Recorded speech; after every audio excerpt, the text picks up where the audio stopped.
All right, let's dive right into this explainer. Today, we're exploring an absolutely beautiful, mystical tale, a traditional dastan set in the ancient settlement of Noorabad. Now picture this, it's a place completely nestled between these towering, rugged mountains and dense, lush date orchards. But it's not just the scenery that makes Noorabad so special. Legend actually says this is a place where the mercy of Allah descends, but also a place where human patience is tested so severely it would literally make your heart tremble. So today, we're going to unpack this incredible story of faith, hidden secrets, and downright miracles. I mean, think about it. Can a poor, orphaned woodcutter really change the destiny of an entire kingdom? It sounds totally impossible, right? How could a 16-year-old boy, with absolutely zero political power, basically no money to his name, and nothing but his pure, unshakable faith, upend this massive empire filled with deep-rooted corruption? Well, that is exactly the mystery we're going to unravel today. Section 1. The Orphan Boy of Noorabad. So, to really get this story, you have to understand the stark contrast between our two main figures. It's basically a night and day difference here. On one hand, we have Aman.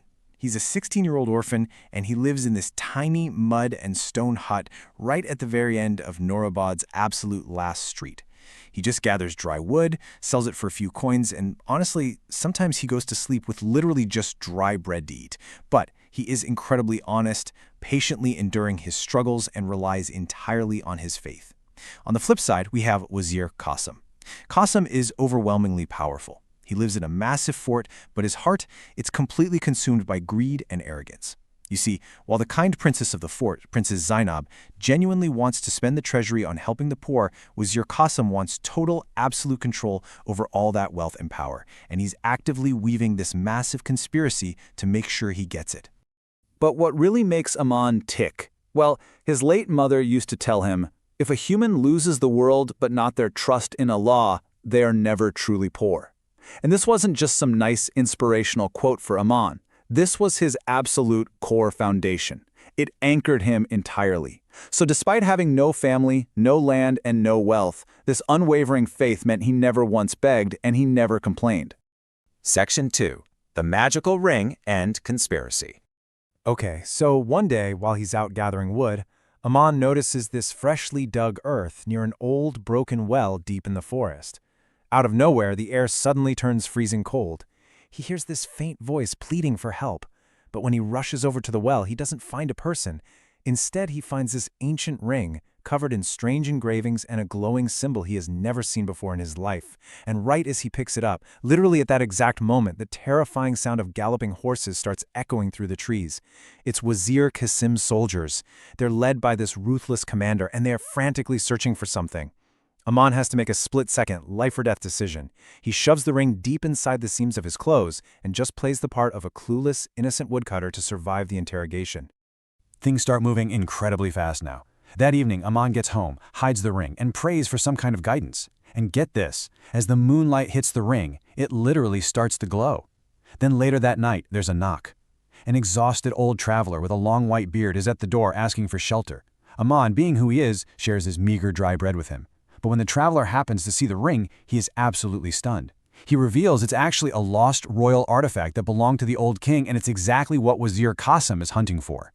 Late that same night, the danger really escalates. The Wazir's soldiers violently kick in the door and raid Aman's tiny hut. They don't find the ring, thankfully, but before leaving, the commander ominously carves a mark deep into Aman's door with his sword, basically promising they'll be back. Before he leaves, the old traveler hands Aman a secret map, which abruptly thrusts this poor woodcutter right into the middle of a rebellion to save the entire kingdom. Section 3. The Secret of the Old Tunnel.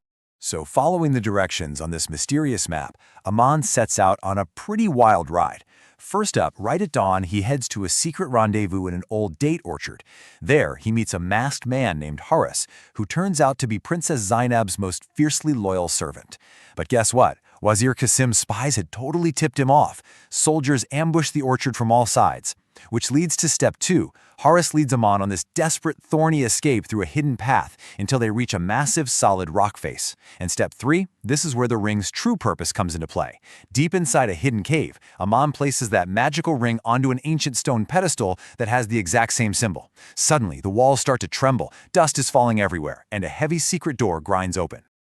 Now you might be thinking they found a bunch of gold or jewels in this hidden chamber, but actually, scratch that, it's way more valuable. They find an ancient royal chest containing 3 specific things. First, an old handwritten letter, which is actually the old king's will. Second, the authentic royal seal. And third, a cloth-bound history book. This book proves the old king knew a wazir was plotting treason, so he intentionally hid his true will, a decree stating that Princess Zainab, because of her incredible mercy and justice, has to be the sole guardian of Noorabad. If these 3 items see the light of day, Wazir Qasim's whole corrupt reign just instantly evaporates. Of course, Wazir Qasim actually traps them in the tunnel right then and there, but after a frantic sword fight led by Haris, they miraculously escape into the princess's private gardens with the chest. Section 4. The Final Battle in the Mosque. After catching their breath in a secret underground library, Aman, Haris, and Princess Zainab realize they need one last piece of evidence, which is hidden inside the oldest mosque in the kingdom. But when they get there, Wazir Qasim has already beaten them to it. He's stolen the documents from the mosque's vault and completely surrounded the building with hundreds of heavily armed soldiers. He's standing there boasting that he finally controls the truth. But then, talk about a game changer. A very old man steps out from the shadows of the mosque. It's Imam Abdul Hakim, and he brilliantly outplays the wazir. He tells everyone that the old king was a visionary. He knew fragile paper documents could be stolen or burned, so the imam reaches down and pulls out a hidden silver plaque from beneath the floorboards. It's the true, physically unalterable royal decree, heavily stamped with the king's actual signature. The wazir's stolen papers are suddenly completely worthless. Section 5. Fire, Will, and Truth. At this point, word has spread like wildfire, and the poorest citizens of Noorabad are rushing to the mosque to support Princess Zainab. But Wazir Qasim is completely unhinged. He has a masked archer positioned up on the roof, and that archer fires a deadly arrow straight at the princess. But Aman, without even a second thought, literally leaps right in front of her, taking the arrow directly into his own shoulder. And he doesn't even cry out in pain. He just whispers a thanks to Allah that the princess is safe. I mean, wow. This one incredibly selfless act proves to the entire crowd, and even to the wazir's own hesitant soldiers, that Aman's pure heart is the true, undeniable treasure of this kingdom. So now, total panic sets in for Wazir Qasim as he watches his own soldiers start to lay down their weapons. In a desperate, spiteful final move, he grabs a leather bag holding some of the original paper documents and just hurls it straight into a roaring bonfire in the mosque's courtyard. And what happens next perfectly defines Aman's Sacha Sabr, his true patience and resolve. Still bleeding heavily from his arrow wound, Aman doesn't hesitate for a fraction of a second. He plunges his bare hands directly into the roaring flames and yanks the bag out. His hands are badly burned, but because the documents were wrapped in thick cloth and wax, they survive. He literally risked his life twice in 5 minutes to protect the truth. Okay, so the wazir is completely backed into a corner now, right? But instead of surrendering quietly, he just starts laughing. And then he drops a massive bombshell on everyone there. He points his finger and claims that he was just a pawn all along. He says the real mastermind, the one pulling the strings who was about to flee the kingdom tonight, is none other than the old traveler who gave Aman the map in the first place. The entire crowd just freezes. Was the old traveler really a traitor? Did Aman trust the completely wrong person this whole time? But wait, right at that exact moment, a voice echoes from the doorway. It's the old traveler himself. As he walks into the courtyard, he slowly takes off his turban to reveal a very distinct, deep scar on his head. Imam Abdul Hakim gasps out loud. This man is Fazal. Fazal was the old king's absolute most loyal, legendary commander. It turns out, before dying, the king ordered Fazal to disguise himself and roam the kingdom for years until he could find a truly pure-hearted successor to entrust with the royal secret. Fazal explains to the crowd that he tested so many powerful, wealthy people, but they all failed because of their greed. Only Aman, poor, orphaned, and hungry, never compromised his honesty. The whole thing was a test, and Aman was literally the only one who passed. So Wazir Qasim's final lie is totally exposed, and he breaks down and confesses to all his crimes on the spot. Section 6. The Victory of Patience and Faith.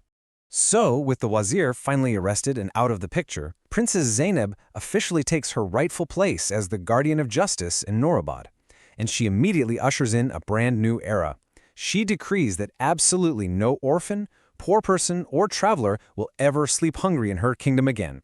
All that immense wealth hoarded by the wazir, it's now distributed fairly to the needy directly from the public treasury, the Beit ul Mal. And from that day forward, All decisions are made with true justice and consultation, completely ending that dark era of tyrannical corruption. Before Fazal vanishes into the night to start a brand new journey, the loyal commander leaves Aman with one final profound piece of wisdom. He says, "The greatest treasure is not gold or silver, but a heart that trusts its Lord in every situation." And honestly, that beautifully ties up the core moral of this entire tale. The glowing ring, the hidden chest, that silver plaque, they were all just tools. The real treasure the kingdom needed all along was Aman's heart. So what about Aman? Does he take the throne? Does he get some giant mansion and endless wealth? No way. Aman flat out refuses any power, titles, or riches. He chooses to just go right back to a simple life. But instead of cutting wood, he spends his days teaching the children of Noorabad all about honesty, patience, and faith. It's such a perfect ending, really showing us that true virtue doesn't chase earthly rewards. It just finds peace in its own goodness. Which brings us to the end of our journey today, and a thought I really want to leave you with. When tested by fire, poverty, and power, what will your heart choose? Will it lean towards greed like Wazir Kazim, or will it hold fiercely onto truth and patience like Aman? This ancient tale of Noorabad is a powerful reminder that even the most ordinary among us can change the world, as long as our foundations are pure. Thanks so much for joining me for this explainer. Keep reflecting, keep learning, and I'll catch you on the next one.